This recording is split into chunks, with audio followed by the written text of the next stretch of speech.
Well, good evening, and you're very welcome. It's Thursday evening, 8 p.m, and you're watching the Waterbreak here on Kerry social media channels. And this evening, we'll be covering all the action from last Saturday, which really was a super Saturday for all Kerry sides.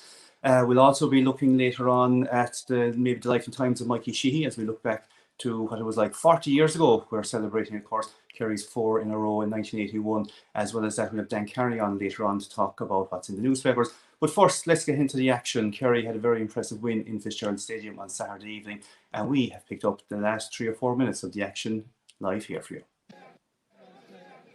Who have not beaten Kerry since 1992, and it's taken Kerry just 12 seconds to open the scoring. Onto his left foot, trying to bend it. That's a lovely strike. Here's O'Shea again. Oh, he cannot miss at the moment. Podge Collins. An ambitious effort from way out the field as that curled in off the left enough. On the shoulder of Clifford was Gainey. Onto his left foot, Paul Gainey puts that one over the bar. Clare, just the way they're kicking the ball, it's just dropping a little bit short. Picked up by Owen Cleary onto his left foot. Awful kick out though from Stephen Ryan, and it's a part of the game that has killed Clare in this first half. Clifford trying to put one over, and to get back to him is Gavin Crowley. Cleary just took a little step, looked at the post. Clare is now starting to operate in tandem a bit more. The angle is tight here, not tight enough to stop Cleary putting it over the bar though. Looking for a shooter, and he found one in the guys. Into Conor Jordan. For the first time this evening, Clare giving the ball straight to a Kerry man. It's led to a goal opportunity for Sean O'Shea. Podge onto his left foot. It's a lovely strike towards Paudie Clifford. He jinks into the space. Kerry 111, Clare 5 points. Cullen's not a happy man. David Moran. It's opened up for him. We know he can strike from this sort of distance. There's a bit more movement off the ball for the man of possession for Clare at the moment. What experience he brings to this side. Good acceleration from Gavin White. Well, the goal was gaping. He had a chance to... He just kicked one. Gavin White's got in on the attack again, and he's got a second. On the turn even before the ball arrived at him. Swings it over, left-footed, and over the bar it goes. Support run made outside him by Sexton. And now Bohannon and Tubridy. Oh, lovely goal from David Tubridy. It's popped over by Killian Spillane. Very, very difficult team to beat if they went through a qualifier period. And hopefully, as I said, they'll keep all these players for next year. Another really good score from Owen Cleary. It helps Kerry win it back again. Spillane for Clifford. Goal is on for him. Oh, rips it into the back of the net. Somebody stood up and showcased his skills and got the scores at a vital stage. I think Sean O'Shea is the man. There's Bohannon. Clifford outside him. In it goes to Killian Spillane. Spillane curls his third over. And Kerry have a couple of men on here. Burns is one of them, and he crashes that one to the back of the net. Kerry 3-22, Clare 111. Well, TJ, 3 goals, 22 points, a big win for Kerry. I suppose you predicted it last week, Fitzgerald Stadium, not really happy hunting ground for Clare, and it proved to be. Yeah, I mean, 322 is good scoring on any day.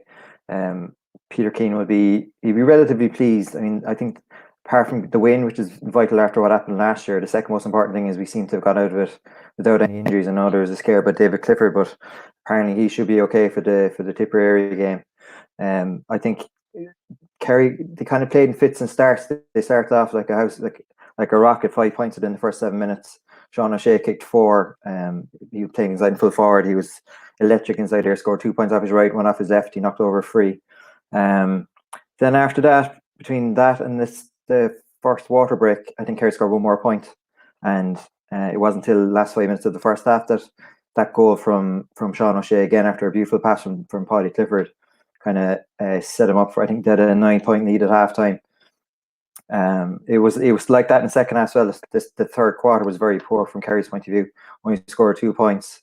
Clare had a lot of opportunity. They really pressed up in Kerry's kick out, which malfunctioned at times at the start of the second half, especially. But then Kerry really kicked on after the second water break and powered home. I think scored 2-9 in the fourth quarter. So yeah, Peter Keane will be relatively pleased, and all focus now will be on Tipperary. And I suppose all focus on Tipperary. I suppose Peter was keen to say that they're the Munster champions, and I suppose to build it up as people will look at it. But there's going to be huge expectations now on Kerry. I mean, it was hard enough to keep it on the league farm. It was a big win. You had Shawnee Shea playing out of his skin, David Clifford scoring 1-6, and people nearly saying they hardly saw him on the field at all, which is amazing. You also had Paddy Clifford, who had an outstanding game. And then you had the debutants, I suppose, like Mike Breen as well, also catching the eye. So there's going to be so much. So how can Kerry keep kind of a realistic lead on it without people already penciling them in for an All-Ireland final? Yeah, like I said last week, I mean, he only needs to go back to last year when people were saying the same before the Cork game last year. I think inside in the Fisher Stadium training, there won't be any talk of All-Ireland's coming up between now and the Tipperary game. Like Peter Keane said, they are Munster champions. They do seem to have gone back a fair bit since then. They're now relegated to Division 4. Colin O'Riordan's back in Australia. He was a real asset for them last year. I think Philip Austin has retired as well. He was a good experienced player in there, even though he wasn't starting. Like there's both Tipperary and Cork to negotiate before any talk of an All-Ireland final, and then I mean Kerry could come up against Donegal in the All-Ireland semi-final. We saw what they did to Down on I think it was Sunday. Like there's plenty of good opponents out there before Kerry can even think of getting to the All-Ireland final. Yeah, absolutely. Well, Peter Kane did speak to the media after the game, and we hear his thoughts there now on a couple of questions. Peter, the first round of the championship is always, players coming off a league championship is totally different. Were you happy with that first half performance? I was, yeah. I thought we had a very good first quarter. I thought we'd continue that in the second quarter. Third quarter wasn't so sweet, but fourth quarter was very good. And you were happy the way Kerry were applying themselves? They were, defence-wise, something that we've questioned in the past, but seem to be in control in that area of the field this evening. Yeah, sure. Look, we were playing a team that kicked 2-18 against a team that were playing in the Ireland final last year, and they kicked 1-18 against a team that beat us last year in Cork. So we always knew that they had good forwards and that they were going to be a big threat up front. Peter, I suppose one way was hard for, obviously, because they set very high standards in the Tyrone performance. It was always going to be very hard to match that in one respect, considering Clare were always going to put up a battle here when there was so little expected on them from a lot of people on the outside. Well, if you look at the games that Kerry have played against Clare over the last few years, even ourselves in 19, I think we'd a right good struggle to get out of there, so it was always going to be tight. Peter, you gave 3 championship debuts from the start today. Kieran Fitzgibbon, Mike Breen and especially Paddy Clifford. How impressed were you with all 3 of them? And Paddy Clifford seemed to be involved in nearly every score that Kerry got today. Yeah, Paddy was very busy. Paddy had come on last year, so I suppose look, it was a starting debut, if you want to put it that way. And the 2 boys, look, I'd have to say I'm happy for them and we're happy with them, and it's all part, I suppose, of the plan that we've been looking to do to try and increase a bit of depth around the panel. Of course, that's Peter Kane there being interviewed by Timmy Minehan of Radio Kerry, Jason O'Connor of Kerry's Eye, and John O'Dowd there of the Kerryman after the game. Let's go back and touch on the Paddy Clifford point there. It was his first Munster start. He did come on last year, obviously. A hugely impressive and mature performance, and somebody who kind of has the ability now to link all the various forwards in, particularly with his fantastic kick passing. And I suppose, somebody who has kind of come under the radar, but all of a sudden he's up in lights, TJ. Yeah, absolutely. He was very impressive during the league. I think I said last week that he needed to step up again to the championship standard, and he certainly did that. I think he scored 2 points himself. He turned over a couple of balls. That pass for Sean O'Shea in the first half was a pass outside the left foot. He kind of reminded me a little bit of another left-footed playmaker, centre forward from my youth, to Kieran McDonald. The way he passed the ball the outside of his left foot, he's just a really classy, stylish player. I think he's cemented that playmaking role now for the rest of the summer, and it also releases Sean O'Shea to play further forward in the full forward line along with Clifford, and those 2 together when they're on form, they're unmarkable for any defenders. He's nearly adapted the kind of the quarter back role in American football. He kind of comes in deep and he can ping his pass left and right. And I think you're right. I mean, Sean O'Shea closer to goal. You know, I mean, you saw the first couple of minutes the 4 points, the free and the left and the right. And Sean O'Shea played like he had renewed freedom and enjoyed his performance again. I suppose maybe a lot of pressure put on him over the last number of years, but you know, he seemed to have fierce abandonment the last evening and well deserving of his player of the game. Oh, absolutely. I mean, when he's playing centre forward, he seems to drift back a lot following his man. Like, you have to admire that discipline of tracking your man. But when that defensive responsibility is taken off him, he's really thriving in the full forward line. And like Steph and Clifford have a great relationship. You can see it when they're playing together. And Paddy Clifford's still buying the two boys. It's a recipe for good things to happen in the future for Kerry, for sure. Mm-hmm. I know after the match we caught up as well with the Clare manager, Colin Collins, and we put it to him, what did he see in the Kerry performance? And what did you make of them overall and their prospects for later on in the season? Listen, you know, they've been the form team of the year so far, and they didn't change anybody's mind today. I think they're a very good side.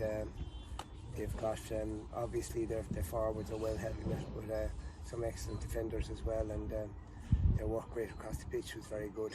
So you know, you can only admire them, and I'd say they'll have a say in the championship at the end of the year.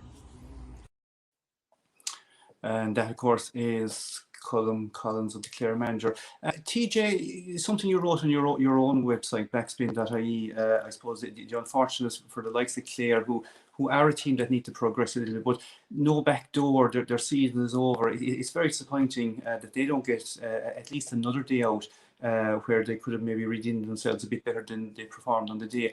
How damaging is the fact that there isn't the back door for a lot of teams? Sligo the same, Down obviously the same, and Ulster.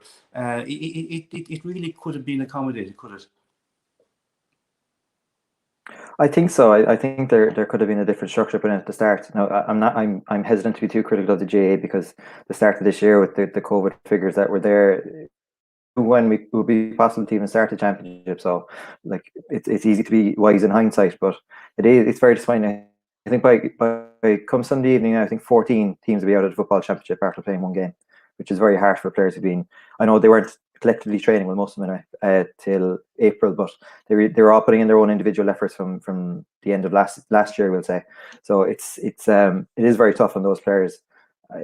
Like in a normal year, you would have your 7 league games, whereas this year many teams only had 3, I think, or maybe 3 or 4 games. I think 3 or 4 games, and then one championship game is not a lot of time on the field for all the effort you're putting in training. Mm-hmm. Well, I suppose one team that will be in the draw next time around is Kerry. That's TJ Galvin, backspin.ie. We'll keep in touch over the championship semi-final course next against Tipperary. And if you want to hop on to TJ's website there, backspin.ie, plenty of stuff there covering all aspects of sport. Very busy, of course, with European Championships as well, if you're a big soccer fan. And we'll talk to TJ next week. Now, our next feature that we have, something very, very special for those of a certain age, and for those who have never seen it, hopefully it'll be something that you'll enjoy. 1981, of course, was 40 years ago. It's amazing how time absolutely flies. And we are looking back at some of the stars of that team that won 4 in a row. And tonight, we're looking at the Prince of Corner forwards, the man from Rock Street. And where else would he be got? Only Mikey Sheehy. And we'll have 3.5 minutes of, so sit back and relax and enjoy this. And hopefully it'll bring back some nice memories to you as well.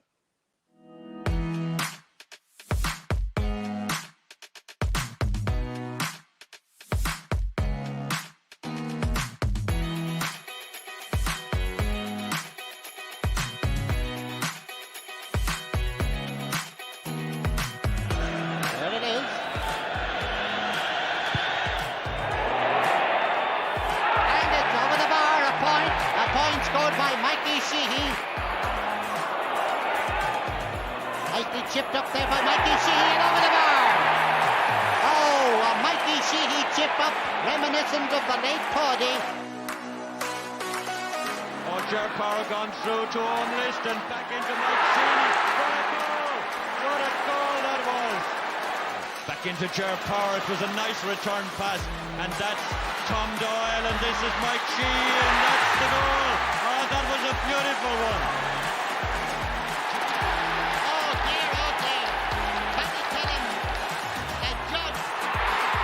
Oh, a goal is the greatest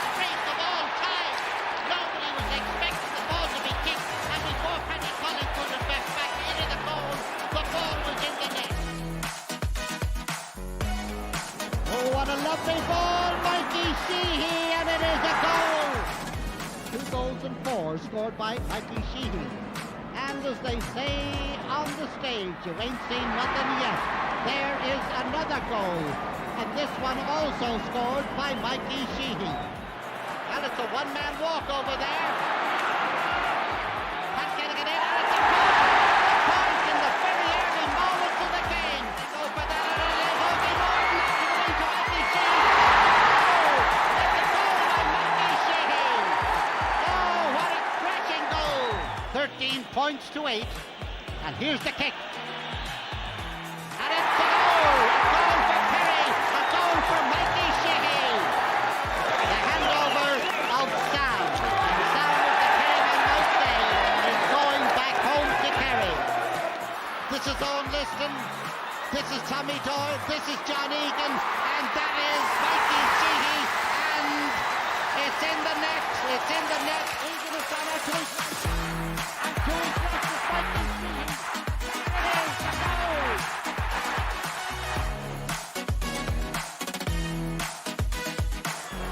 Mikey Sheehy. Another point for Kerry. A lovely point. The tip of an artist. Mikey Sheehy. Jack O'Shea. Mikey Sheehy. And it is a goal. Or at least for a moment there, it seemed that Tyrone were once again ready to take the initiative, but it's come to Kerry's Mikey Spillane. Mike Sheehy gets a brilliant goal. Went into injury time in the Munster final. Back to Mikey Sheehy. Mikey the captain, looking for the Kerry goal that will seal it. Is it there? Yes it is, I don't believe it. Oh, absolutely unbelievable.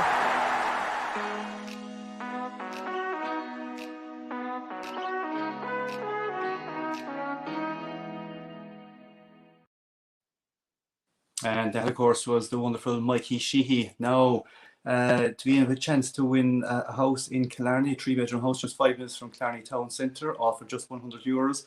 Last week, a who's who of Kerry senior players helped launch the draw, which hopes to raise much needed funds for the ongoing development of Kerry GA teams. Heading up the draw, of course, joint chairpersons Patrick O'Sullivan and John Dwyer, who've unveiled a 5-time All-Star winner and 5-time All-Ireland winner, Tomás O'Shea, as the brand ambassador. And for more information after the show, jump on to kerryga.ie. Now, I headed along to the launch and spoke to Tomás O'Shea and Colin Cooper. But first, I spoke to the joint chairperson, Patrick O'Sullivan. Well, I put it this way: like other counties could do this, and why can't Kerry? And we have people all over the world. We have people who've done extremely well. There's people who live and die for the GA within the county, and like I said, there's people who have no interest in the GA who might put in €100 just to have a cut at it and win a house in Killarney. And of course, the fabulous view behind you, that comes for free, of course. It is. Well, the one thing about Kerry, we have plenty of scenery and we have plenty of water and beautiful parts in the country, in the county where we can enjoy. But the big thing is that it all go well when you win a Sam Maguire, to go in there in the middle of it, and to do that, it makes a short winter for Kerry people. So look, hopefully this will be something that will help Kerry going forward when we get up and running. We're here launching Kerry GA's latest fundraiser, a very important one, obviously. Yeah, it's big time. I suppose we're always looking to improve our facilities in Kerry, in GA, in Kearns, and Tralee and Killarney. So it's for the future. It's for the players. Develop our facilities, and it's a very important initiative, and I'm sure it'll be very well supported, not just in Kerry but all over the country and indeed internationally as well. And of course, the winner could become a Crokes supporter. Yeah, that'd be nice if we can keep it in Killarney. But no, the most important thing is we raise some funds for the county board so we can develop facilities. But it'll be a fabulous house. Whoever wins it, I think Killarney is a very desirable place to have a property. Whether you're going to be living here or not, but I'm sure it'll be a very attractive price. And Kerry are an ambitious county. They want to do well. They need funds to have their currents, state-of-the-art facilities that they have there. They need to run the teams. They need to support the teams. And it takes an awful lot of money. And if you're going to stay the pace and Kerry are a successful county, then you're going to have to fundraise in some form or another. And we have great sponsors in Kerry but it is expensive, and you're going to have to become creative, and I think that's what the lads are doing here, and it's great to see. And I suppose a house in Killarney it's an amazing prize as well. I mean, Killarney is much sought after at the best of times, but to get a house for €100 is quite a deal. Well, you'll probably get a nicer house back in West Kerry, but Killarney will do as well, I suppose.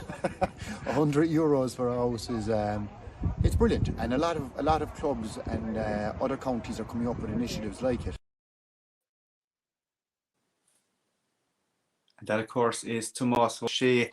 Certainly not sticking to the script when it comes to the house in Kearney, offering a house back in Dingle as well, which is great for Tomás. Now, it is very important. It's €100 for a ticket.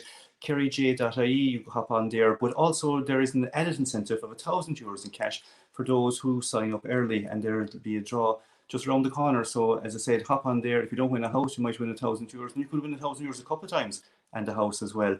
Now, Kerry were out on Saturday, the Joe McDonagh Cup, and they had a 6-point win. And after the game, we caught up with Fintan O'Connor, a delighted and relieved Kerry hurling manager. Fintan, you must be delighted with that. Yeah, look, Downher, after having a really good league, they're a really good team, in fairness to them, so we're just delighted to get a win. It's in a group of 3, you just want to win your first game, and look, it was a real, I suppose, championship game, there's a championship feel to it, and the lads done some really good things at times. But never mind the win, it's the quality of it was just amazing. Like everybody, like there was nobody out there that didn't leave every ounce of it on the pitch.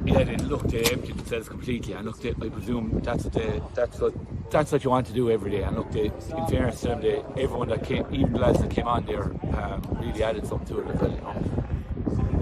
Yeah, and I mean, when Down came down here the last day, they gave us a serious test. You know, it wasn't quite the same in that they didn't get a run on us for a quarter like they did the last time, but there were spells where they really put it up to us, so it was a serious test too. Especially there, I think we went 8 points up in this third quarter, and they scored 4 on the bounce, and I think it was Shane's goal really kind of put the cap on it. Yeah, Shane's goal really kind of separated us, I suppose. As you said, they were kind of coming back into it. I thought maybe we conceded too many frees again, which is something that we have to look at. I thought maybe we didn't get the same amount of them, but anyway, look, that's not being, you don't want to be whinging and sour grapes either. Look, Down are a good team, our lads played well, and they got a good win, which is all we want. Barry Mahoney today, I felt it was his best game so far. Would you agree that he's beginning to find himself again as a hurler? Yeah, look, he was very good today. He's loads of hurling, and it's just getting him in the best position for the team. And look, Barry's happy to play anywhere, but I thought he was very good today. In fairness to him, he's done a lot of very good things. Got a couple of nice scores. Maybe he's not lucky at times for a few more, but he definitely had one of his better games this year. You know. And Kane's goal, another guy who's kind of come into the mix this year. Yeah, I thought he was clever the way he took it. In fairness, starting to hurley, and he just he's been very impressive for our fourth over the years in the club hurling. And it's just, I suppose, lucky that we have him, and we're delighted to have him. And I suppose he was unlucky earlier on in the year to get injured, and he's kind of coming back from that. He's probably getting a little bit stronger as well, a little bit more confidence to maybe take on the defenders, you know. And like we were saying when we were talking last week on Zoom or whatever it was, it's a 3-team group. You have to start. There's no question about it.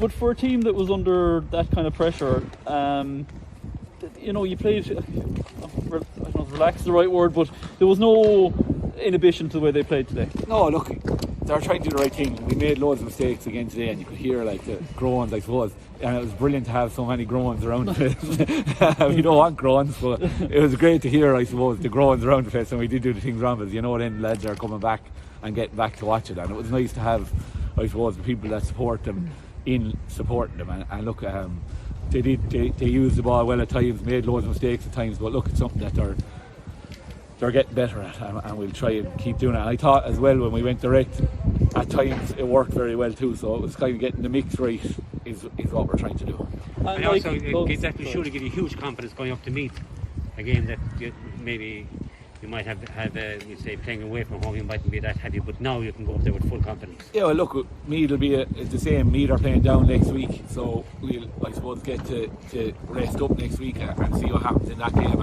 And if no matter what happens, the next game 2 weeks' time will be an All-Ireland semi-final, and that's I suppose where you want to be. You want to winning today sets up that match for.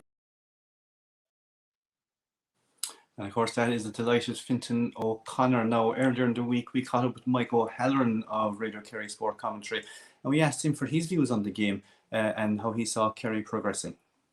6 points any day or any point win is a good win, but looking forward, like, you know, this is just it's a 3-team competition. We'll say up to get to the final, and you need to be putting big scores on teams just in case that something happens out of the ordinary. We'll say that you know, results mightn't go your way, and it might come down to scoring difference, you know. And I thought maybe that a home win or home advantage for Kerry would result maybe in more than 6 point margin, if you get what I'm saying. Maybe, like I say, maybe I'm greedy, and because, like, in the unlikely event of Kerry being beaten up in Meath, which I think it's unlikely, and just suppose that Meath that Down beat Meath and they put up big scores. Whoever wins that game put up big scores in the margin. How will Kerry fare then in scoring difference, do you reckon? Like, I don't understand these things better than I do, but certainly I think that you need to have a big margin in those wins to try and make sure you get to the final. Now, what do you reckon about that? Would you agree with that, or what do you think? Yeah, well, I suppose the first the 2 points on the board, I suppose, was the most important thing coming out the gate. I suppose at least it keeps you in contention. I suppose it's all conjecture until Meath play Down. I mean, if it's a case that Down get a result, then maybe Meath mightn't be as strong at home. But Kerry have traditionally gone to Meath, and it's not an easy place to get a result at the best of times. We were up there a few years ago, and actually, I was very impressed with Meath, because I don't know who was with me in a commentary that day, but I was saying that the amount of 2-puck or 3-puck scores that Meath got that day. But I don't know if Meath are the same as they were a few years ago, to be honest. I mean, they started off well, like in their game against Kerry, and but I don't think the results have gone their way since, you know. So like, it's very hard to judge. I find it's impossible to judge where Kerry are from the league, or where any team is from the league, because it's upside down. It's all over the place. I mean, okay, the top 2 teams, as we call them, Carlow and Offaly, they stood out, but the rest of the matches could be, you know, I mean, Down or Carlow went up to Down and were beaten there by 2 points, and I think it does definitely show the amount of what an influence home advantage is. Mm-hmm. And you know, it was something that Fintan has always said, that on any given day there's so many teams on a par with each other that the results can go either way. And I suppose reflecting on the games he's played, but if we look over the ditch, maybe, Mike, and look at Carlow, who I suppose, when we saw how good they were against Kerry in the last round of the league, we probably put them on a pedestal. But Kildare certainly gave them a good enough doing on the other side. It was a big result for them in the end. I know Carlow came through it, but maybe Carlow probably not at the head as we think they are, right? I don't know. I found that result very hard to understand. But again, like the point I made earlier, it comes back to home advantage again. Carlow were home that day, as far as I'm aware, I think, and they won Kildare at home that day, and it just goes to show again that home advantage seems to mean a lot. And I think that Kildare can always produce along the way. They mightn't be, but I mean, you know, they mightn't be consistent, but certainly they can produce results. And like, Kildare games have always been close. But I suppose the most important game coming up on that side of the draw is the big one between Westmeath and Carlow. And Carlow have that game at home. It's impossible to call anything, to be honest, but you would certainly think that it's going to be Carlow or Westmeath over that side of the draw. And I would be certainly hoping that Kerry will come out of our side of the draw, and they should. And like, you see, I don't know, maybe I'm kind of maybe too, what do I say, greedy, but I would certainly think that the likes of Kerry, if we have any ambition at all to get up to Division 1 or to progress, I certainly think that we should be putting the likes of any of the teams we meet in Division 2, say, we should be putting them to the sword, handy enough, if we have any ambition to move on from where we are and to get into even winning the Joe McDonagh Cup. I still think that we need to be more ambitious than that in the league, especially because that's where it's all at. Like that's where you're going to be meeting the big teams up along. I mean, the Joe McDonagh Cup is a 6-game competition or a 6-team competition, and certainly Kerry should be more ambitious than that. I think, you know what I mean. I'm like I say, I'm using the word greedy, and you're hopeful for Kerry all the time, and you're hopeful that they can get up there, and to get up there, you need to be fighting hard and be getting and be playing against the big teams. But what I think the last day really, what I think James McCarthy was talking about it there during the week or last week in your program about the scorers and that kind of thing. And what I was really delighted with the last day was the scorers there, like that there was what I think 6 different scores. They're not showing up, but I think like we said, like the 2 Shanes had scored, Michael and Patrick Boyle scored, Barry O'Mahony scored, and Finn O'Sullivan also. He came on and scored a point. The Kenmare man, of course, and Christy Hussey tells me down there from Kenmare, a former Baidoff man, that Patrick Randalls was the last Kenmare man to score in a championship match for Kerry, but Morris Fitzgerald from Killarney tells me that it was Jimmy Wharton. Now, which I don't know, to be honest. Michael Boyle certainly has come back to his best, and Barry O'Mahony is a huge asset up front. And I think now that Kerry have the forward line that they need. Maybe Daniel Collins might come in there along the way. I don't know. I was talking to his mother there and his father the other day at a match, at the Camogie match last day, and they said he's coming along well. And so, you know, but I think, you know, I suppose getting back to the Meath game, it's on at 7 o'clock in the evening. I don't know does that help anybody, to be honest. It's probably more of a help to Meath than it is to Kerry. But look, it like I said, it all depends on how their game goes against Down. And like I said, that it's impossible to look at anybody's form, because they scored 21 points against Kerry, I think, in the league in Tralee. That's fair scoring any day, like, you know. Yeah, actually, there was only a goal in the end, actually. And Kerry were very dominant that day against Meath, but the day you walk out the gate with only 1 score ahead of the team that you should have put away, you look at all the missed chances you had.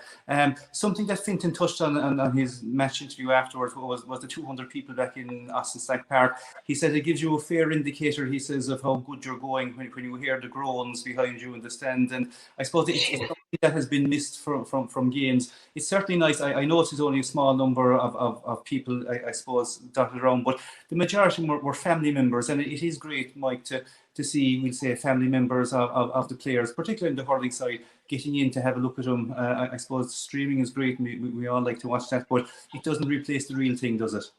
No, it does not. No, it does not. And I've been in a good few matches now there since the lockdown is lifted. I know we're still in the middle of a pandemic and it won't go away for a while, but I've been in a good few matches now with North Kerry and that kind of thing.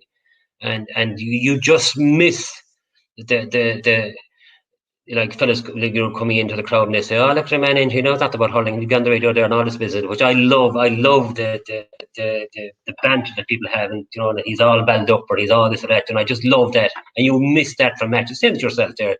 If you go to matches there, like there's always some wag in the audience or in the crowd that's going to give you just makes the day out for you. You know, you just, I mean, the crowd, and just imagine there like that. Fellas, not that they mightn't make much noise, the 200 people, but just imagine, we'll say the boys, Michael Boyle had his young fella at the match now, we're saying, just the lift that it'll give you to say that, like, I must, you know, be better than I am most days because my young fella's watching me today, this kind of thing, you know. I think it has a massive, and families at the matches, I think, have a massive bearing or a massive influence on how players might be thinking about the game and how they might raise their game as well. I think the crowds, no matter how small they are, I think they're vital, really, like, you know. Mm-hmm. Well, I suppose, Mike, the next thing that's vital is a win, and of course we'll be covering for Radio Kerry. Mike O'Halloran, of course, as he says, people like to bring you down to earth as well, and you can hop on Mike's page there, Kerry Hurling News. A great service actually to providing all the North Kerry, and you're spreading out as well. I see you over in Dr. Crokes the odd night now as well, Mike. So you're spreading the gospel a little bit. Well, I went to Dr. Crokes because I was very impressed with their ambition to go into Division 1, in fairness to them, because they could have stayed where they were and probably maybe win the intermediate again next year. But I went into Division 1. They went into the senior championship, and I just like to mark that occasion. I went over to see them playing Crotta, and it was, well, while they didn't win, I was pretty impressed with the way they're set up and the way they're going. So, like, they deserve a lot of the credit for what they're doing over there. Absolutely. Well, there you have it. You can catch Mike, as we said, on Radio Kerry, 7 o'clock. I suppose, Mike, it's a long trip to meet. They'll put you in some box, hopefully, in Park Tarleton, and the first news will come down, hopefully good news. As I said, everybody in Kerry really wants to see the hurlers do well. It's very important, and I think it's very important to have all shades of opinion pushing that direction as well. So, Mike, thanks for joining us on the Waterbreak, and we look forward to hearing from you throughout the summer, okay? My pleasure, Ron. Thank you.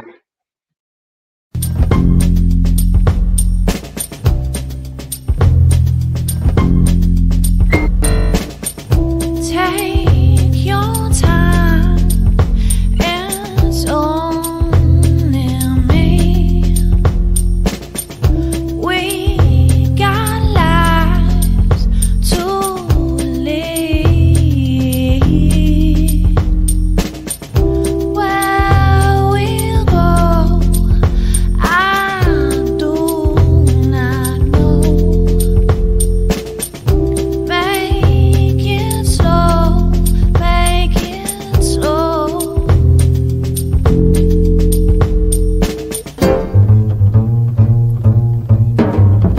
Who believes in making dreams? Who believes in life?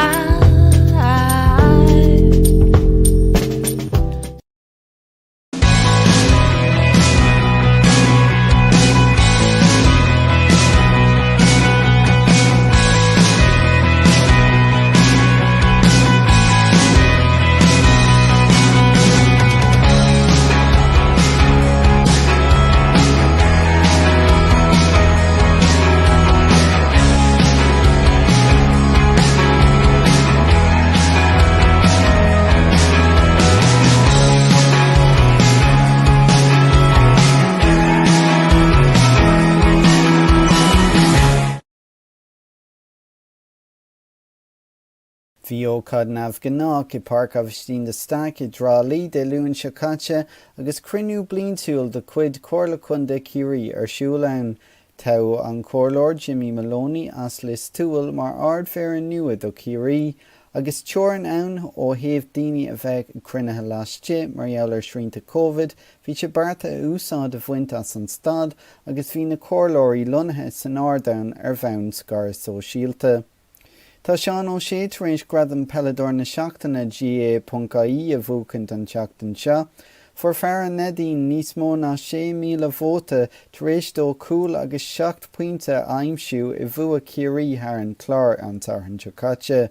Bhí mór dúna nál Ryan McHugh agus Darren McHale ó Muyo ar nearliste comá. Bhí banistóir ar an cad de Kearney Peter Keane lánsáasta le haspáint sí Paddy Clifford, Mike Breen agus Kieran Fitzgibbon agus ag caint leis na man tar éis an bhua thar an clár dar seachtaina ag raibh comórtas na mún, ba é seo an céad cluiche sa comórtas a dimmer an trúir. Tá CLG Kearney ag tuairt an €10,000 a bhúcant dóibh siúd a ceannig ticéadí don tarraingt win a house in Kerry. Beg aine a ceannig ticéad go dtí seo cuirtha isteach I roinnt tarraingt freise idir seo agus Abran 2022, beg an céad tarraingt siúl ar an 7 lá de lúnasa.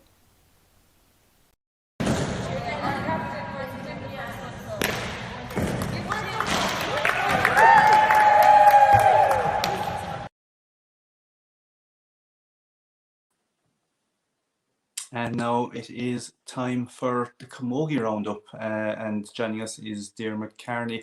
Dermot, there was a lot of wins and lots of matches the last evening, but you were out in Lixna. Quite a historic occasion, I presume. Kerry versus Cork is always a good battle, but a very, very emphatic win for Kerry.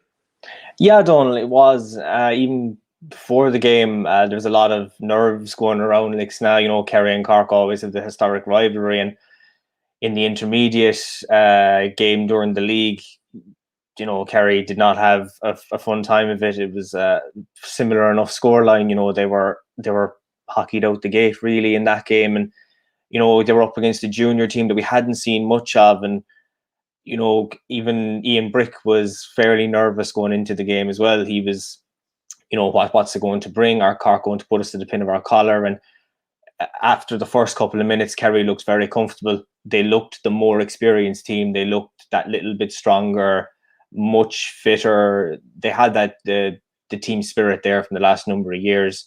And obviously, a 2-16 to 5-point win in a Munster semi-final is definitely something to look forward to for the weekend's game against Clare and even heading into the championship. And I suppose we spoke about the game last week, and it was Patrice, I suppose, was carrying all the headlines. I mean, she was scorer in chief. This time, a much bigger spread of players on the scoreboard and a much better quality of scores as well. Yeah, there was. Obviously, you're going to have one or two players that stand out. Jackie Horgan in full forward had a personal tally of 1-5. Patrice 1-4. Obviously, she scored a penalty in the second half. And even Aoife Behan scoring 4 points in midfield was another route to goal that Kerry utilised in that game as well. But from 1 to 15, they played their part. Obviously, you look at the score sheet, you'll see, Jackie and Patrice, Aoife, even Amy O'Sullivan, Anne-Marie Lean as well coming in. They're like, oh, they had a good game. But from 1 to 15, even when the subs came on off the bench as well, everyone played their part. Everyone did their bit to ensure that Kerry came home with the win on the day. The Kerry backline made sure that Cork didn't have a route to goal. They didn't score their first point from play until the 27th minute of the first half. And even before that, they didn't really look like they were going to cause any issues for the Kerry backline. They held firm. Cork didn't really look comfortable on the inside full forward line, and even the half forward line. They didn't look like they were going to get past Kerry. And from one of the scores, they went to puck it long. Niamh Lean came out of full back. She caught it on just inside the 45, sent it up, and Kerry got a score out of that. So Kerry were due their win on Saturday last, and it's nice to have a wide spread of scores anyway, especially when you're looking into a championship season where it could come down to the wire. Even the weekend's game could come down to the wire, and you'll need that one person to come away with the scores. And young Amy O'Sullivan, who's just coming into the team recently, to get 2 points the last day is crucial for her as well, as is, your forwards and Jackie and Patrice, who's playing at wing back the last day as well, to get their scores. And of course, you caught up after the game with Ian Brick. We have that interview there. Very, very happy man yourself. It's always nice to interview happy managers, but Ian Brick, in fairness, smiles through it all. And we have that interview there just for 2 minutes. Fantastic result against Cork today. It definitely told from the scoreboard. Are you happy with how things went? Yeah, absolutely. We'd have to be happy with that 1 point win. We would have been happy, I suppose. We had 2 years ago, I suppose, to remember that we were very disappointed, I suppose, to lose that Munster final against the same opposition. So yeah, to turn it around like we've done in the fashion, I suppose, that we did it, we'd have to be pleased. You worked hard. You brought on a couple of players later on. Are you happy to be giving girls the game time, especially coming into championship, that you can rely on the bench when in those crucial games? Yeah, it's important, I suppose, that look, we don't have a huge panel, but it's important to give the fringe players the time, I suppose, on the field. It's what makes all the training worthwhile. So they deserve that. They've certainly put in the work over the last few weeks, and I think it showed their performance this evening. The Limerick game, he started fairly slow, and then built on later on. Patrice, of course, had a fantastic game. Today, you were the better side in the first half, and again, were you hoping for halftime? Were you kind of waiting for it to not happen at the end of that first half? I think you scored 5 or 6 on the trot. Yeah, I don't know. I suppose we were happy with how things had gone. There was certainly an element of nerves about us, again, because of the opposition, who they were. We've had a history there, not a great history. So I think once we got over that, after the first 5-10 minutes, we settled into the game very well. Possibly, yeah. Maybe after the water break, we kicked on a little bit more. The breeze actually died down, so it wasn't a major factor. But I think we put an awful lot of good moves together. We still have work to do, I suppose, of course. But there's progress being made, I suppose, and the girls can see that, and their hard work is paying off. No, I think it's to my knowledge, it's clear that you'll be meeting now in the final. Would you be expecting similar work rate from the girls today going into that game? Absolutely, yeah. Like we would have played Clare 2 years ago in the All-Ireland semi-final. Very tough game. We actually played them in a challenge game not so long ago as well, another tough game, so we know exactly what to expect from them. All we can concentrate on, I suppose, is our own performance again. And if we can play anyway like that we did there this evening, we'll go a long way towards winning it, I hope. Of course, there's Ian Brick and Diarmaid Kearney spoke to me afterwards. Diarmaid, what's so to expect so on Saturday? And I suppose before we get there, the time and the venue? Yeah, so we're back to where we started really in terms of the Munster Championship. You know, they're back in Limerick again, 12 o'clock throw-in on Saturday morning. They're facing a Clare team that we haven't seen much of in terms of the championship this year. They obviously got a bye over Waterford in the semi-final. They were in Division 3 this year. They lost to Limerick, who Kerry, of course, beat in the first round of the Munster Championship this year. And their only win came against Waterford in the same league. On paper, Kerry do look the stronger team, especially after the win against Cork. But anything can happen on a day. You know, the breeze could cause a huge element in the game. Injuries can happen as well. Kerry do look stronger this year. They do look a fitter, faster unit. And if they play similar to what they did against Cork in Lixdown on Saturday, I do think that they can win against Clare. It is hard to tell when we've seen very little of Clare so far this year and what they're going to bring. And you know, one or two players could surprise us on Saturday from the Clare team that we mightn't have seen already. You know, they could have brought up some new players from the league as well. It's very hard to see if they were nursing injuries as well during the league. But hopefully, you know, we do see the Kerry team coming home with the junior championship on Saturday. But it is tough to call, as Ian said in the interview after the game. They're no strangers to playing Clare, and they've had tough games against Clare. So it'll all come down to the day. But I don't expect many changes from the Kerry team from the last day, and hopefully, like I said, they can come home with the win. Yeah, absolutely. And it's Diarmaid Kearney. And I think we're smuggling you in the boot of a car to get you over the game as well. So you can follow Diarmaid on social media there, and he'll be at the game and hopefully getting all the after-match reports and interviews with hopefully a lot of delighted players and the whole lot. And that's the Kerry Senior Camogie girls. They're in Munster Junior Championship final action on Saturday at 12 o'clock in Limerick. Now, Diarmaid, I suppose we'll be looking at the newspapers, and coming up we will be looking at the newspapers that were making all the headlines in the past week, and hopefully we'll have that link in there. Yes, we'll press Dan Kearney, will it be? Oh, there he is. How's Dan Kearney? What's the reception like over in Castle Island? Of course, I hadn't seen Dan in the back room, so I had my fingers crossed that he was there, but fair play to him, he is there. Dan, we're going to take a look at the newspapers. Obviously, after every weekend, there's going to be plenty of sports in the papers now, but I suppose we'll start maybe with the ladies. I suppose the two big headlines, I suppose, in the section where to now for ladies football, that's from the Kerry men, and ladies miss out on promotion in Croker with the Kerry's eye. It tells a disappointing enough hour or two in Croke Park for the Kerry senior ladies on Saturday.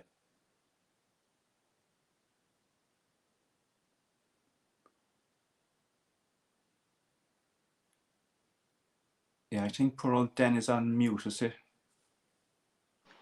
Can you hear me now? Yeah, we can hear you now. Sorry, but yeah, I suppose I was up there and I was reflecting on their failure to break the tackle, and you know, they turned over the ball a few times, and you know, 19 times in total, and I was saying like they need to improve to that to make any kind of progression really going forward. Like, but I suppose a big factor for Kerry at fullback was Aisling Desmond, who was absolutely outstanding, and I was writing in the Kerry men like that she really needs to be there for Kerry from going forward, and you know, she's just a rock there for the kingdom. And but look, there was other players as well, like Kaylee Cronin has come on, the likes of Niamh Carmody, Rachel Dwyer, Daniel O'Leary, Mary O'Connell, you know. And look, I write that Kerry are a better side than they showed last Saturday, but they need to grasp the nettle and put things right against Galway, who they meet on July the 10th, you know. And Sylvester Hennessy was writing in the Kerry's Eye as well about the game, and you know, Sylvester said Kerry had an awful start to the game where they struggled to counter to meet game plan. The Royals play with a blanket defence and invited Kerry onto them, and then hit Kerry with pace and counter attack, and these tactics worked like a dream. And you know, that pretty much summed it up as well. And Sylvester went on to say that Meath overran the Kingdom side, and in truth the score could have been a lot higher. at the end of the game had they taken some of their chances. So there's an element of truth in that as well. There's no doubt about it. So that was the Kerry ladies game, Donald. Yeah, and I suppose the team that did take their chances at the weekend obviously were the Kerry senior men, below here in Fitzgerald Stadium. Paul Brennan writes that though that there was no prizes for seeing that Kerry win coming. I suppose hindsight is a great thing, but there's absolutely. Paul said he didn't expect any great kudos for predicting that Kerry would see off Clare by a dozen points as fair. He said that in last week's Kerry man. But he was reflecting and saying Kerry beat Clare by 17 points without playing anywhere near their optimum best. And he goes on to say that Kerry are playing their best football in Peter Keane's 3 years in charge. And I suppose it seems at the moment that the right thing to do is to play down how good this Kerry team is right now and how well they're playing. But they're getting a lot of goals, and it is goals. I think it's 16 goals in 6 games now with Sean O'Shea, David Clifford, and Micheál Burns spanking 3 past Clare at the weekend. And then Paul says, somewhat tongue-in-cheek, seriously, somebody would want to have a word with them. But the goals are definitely on Paul's mind and in this article, and he predicts that by the time Kerry get to the All-Ireland final, and we're all hoping that, of course, in 3 games' time, it's not unreasonable to think that they will have scored another 6 goals. And further on in the article, then Paul lauds the debut of Kieran Fitzgibbon and Mike Breen, although he does deliver a note of caution on Fitzgibbon's kickouts. But he states that Paul Murphy and Ty Morley will be under pressure to win their starting places against Tipperary game. But he is unerring in his conviction that up front we can safely say that Sean O'Shea and the Clifford brothers are locked in there. There's no fear of them. While he reckons Killian Spillane, he'll be in line. He'll be close enough. But perhaps the Temple no man's strength is best coming off the bench and making hay while the opposition tires. So that they were the views of Paul Brennan, the Kerry man sports editor there. And over in the Kerry's Eye, Darren O'Sullivan, the former Kerry great, he said, "You're damned if you do, and you're damned if you don't." And he says very few players will have left the pitch after Kerry's win over Clare thinking it was perfect. I was perfect today, but they were tuned in and ruthless when they had to be. And he says that there's now plenty of players fighting for starting positions, and that the message is a simple one: Peter Keane is ruthless. No one is safe here, not even the Kerry captain, Paul Murphy. So Darren is writing that. But he also writes that how well Paddy Clifford and Shawnee O'Shea played, and that for the Tipperary game, it will be it'll be a big night for Tipperary. It's the first night there, that they can play in front of a crowd since they won the Munster Championship. But he can only see the game going one way. And Darren also reflects on the goalkeeping situation. He says it's going to be very interesting to see will it fit again, Shane Ryan come in there, or will Kerry keep faith with Kieran Fitzgibbon. So that's all for the future. Yeah, and I suppose if we mix Paul Brennan's goals and the former Intercounty captain Darren O'Sullivan, that'll bring on to John Tweak Griffin, of course, the former Kerry hurling captain. And he writes about the lack of goals that the Kerry hurlers have been providing lately, and he reckons that. Yeah, absolutely. John leads with the headline that Kerry will need goals to win this cup. But initially he reflects on camaraderie in a dressing room. Is his initial line in the article, and he remembers the camaraderie he had with the likes of the Boyle brothers, obviously playing with Kerry, not when they were at Ballyduff, but he says. He had a very good line, actually. He said, they often enjoyed their winter, but when they came back, they trained hard. And when they were with you, they were really with you. And I thought it was a lovely line, and you could just imagine them coming back maybe with a few pounds extra, but really putting it in when they came. Now, Tweak says that the Kerry hurlers deservedly got the result they wanted against Down, and the win in your first game can carry real energy to a group. Of course, that game finished 224 to 121 to Kerry. And he also goes on then to say that the key to Kerry's success was to play the ball direct and accurate. And he stated that Shane Conway's goal in the 59th minute really finished the game. And Griffin said a crossfield ball by Jason Diggins allowed Shane to play the ball down for himself, run onto it and finish to the net. It was great to watch, and not too many players can do that. And I suppose we all know that, like that Conway is a special talent. And Griffin always says that Kerry will need to get goals if they are to win the Joe McDonagh Cup. And he states it quite simply, they will need to get goals. But at the same time, he singled out players like Shane Nolan, Mikey Boyle, Podge Boyle, Barry O'Mahony, Eric Lean and Conor O'Keefe as having had very good games for Kerry the last day. Absolutely, and of course the last day 200 supporters went to look at him, which Fintan O'Connor said is great to hear a few groans in the background. But the main lead in the Kerry's Eye is supporters to return. Yeah, Sylvester Hennessy is writing about this, and Sylvester, it's in the front page of their sports supplement, and he says there's going to be 5,000 plus supporters will be allowed to attend all provincial finals, including the Munster football final, which will be played at the end of July. And this news comes from Kerry County Board Chairman Tim Murphy, who said he had preliminary discussions with the Munster Council officials after last Saturday evening's game. So this comes though with a bit of caveat, like it comes with condition that there is no setback in the meantime with the forthcoming pilot matches. And Sylvester goes on to say that it is understood that the number attending local club games will stay at 200 unless a match is played at a big stadium with a capacity of over 5,000. So that still remains the same with 200 at club games. But further on in his article, then he had a bit of good news. He wrote that David Clifford's injury tweak against Clare, the news is pretty positive on it, and that he is expected to be fully fit for Saturday week. So we all rejoice with that kind of news anyway. We all want to see David Clifford out there, to be fair. Absolutely, and Sylvester's also a good man to bring the good news first anyway. Very interesting, I suppose. It was a little story that we'll finish up on, and it was kind of lost with all the big headlines, but it was one that Damien Stack looked at, and he said, seriously, who would be a referee? And it's quite a good little snippet. What's all that about?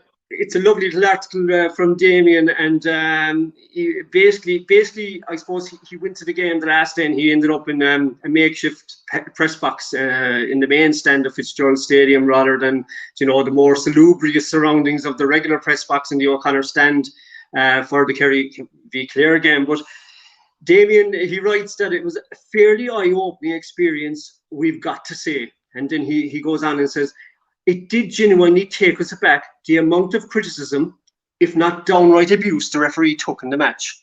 And he didn't state whether it was Clare or Kerry supporters was given the abuse, but he goes on to say that the referee, Jerome Henry, was harangued by a certain section of fans, but Damien himself couldn't see much wrong with the ref's performance. And he says, in fact, Clare gave away more frees than Kerry, 21-16, which Kerry picked up more cards. But then he goes to the final whistle, and a Clare fan shouted out sarcastically at the referee, "Well done, ref," as if he'd somehow won the game for Kerry. And of course, Kerry won by 17 points, so that was hardly the truth. And Damien goes on to say that this shows how out of whack people's notion of the importance of the referee has become. And he says that people need to calm down when it comes to referees. Yeah, absolutely. Good advice by Damien. Actually, funny enough, I was only sitting about maybe 10 or 12 feet to the left of Damien, and he was dead right. I mean, the amount of abuse that was hurled at the poor Mayo official. But the other thing as well that actually happened at night, I suppose maybe it is a small side story to that story, is that the stewards had to go around and I suppose tell people with their masks on and keep the social distancing. And I suppose it's a very important aspect as well, is that when people are getting their tickets, they're getting it on the base that they're going to cover all the COVID policies that come with it, but some of them probably not too happy to do so. But the stewards fought a great fight anyway. They kept at it for the whole night.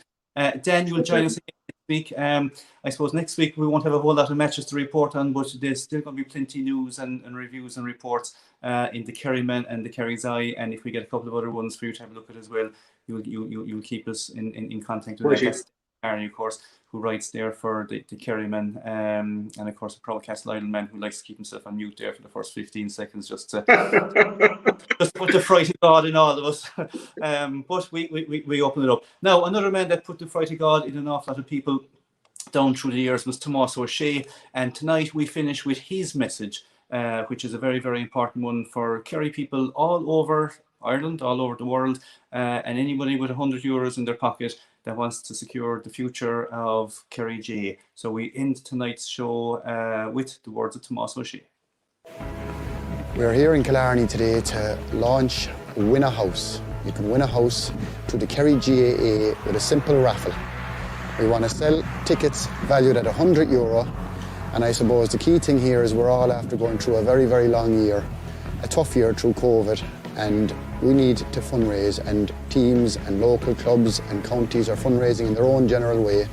And here in Kerry, we are in beautiful Killarney looking out over the lakes, and we're raffling a house down in the middle of Killarney, one of the nicest areas in the whole country, not even in the whole country, but all of Europe. The great thing about Kerry is that not only have we beautiful scenery, we've had great footballers, and I've had great days in the Kerry jersey. And we're all here today to try to help and try to support our young fellas, not only the Kerry senior football teams, not only the inter-county teams, but the young lads that are coming up playing with their clubs at the moment. We want to put in proper facilities for them and ensure that their future is looked after. To do this, we have to become a little bit more imaginative, and we have a house for a draw. Kerry people are all over the world. We're in London, New York, all over Asia, Australia, everywhere. Anybody can take part, and we'll be looking for everybody to contribute in some small way. It's only €100. It's going to go a long way to helping Kerry to stay up with the pace of the modern GA world, and I hope you all do get involved.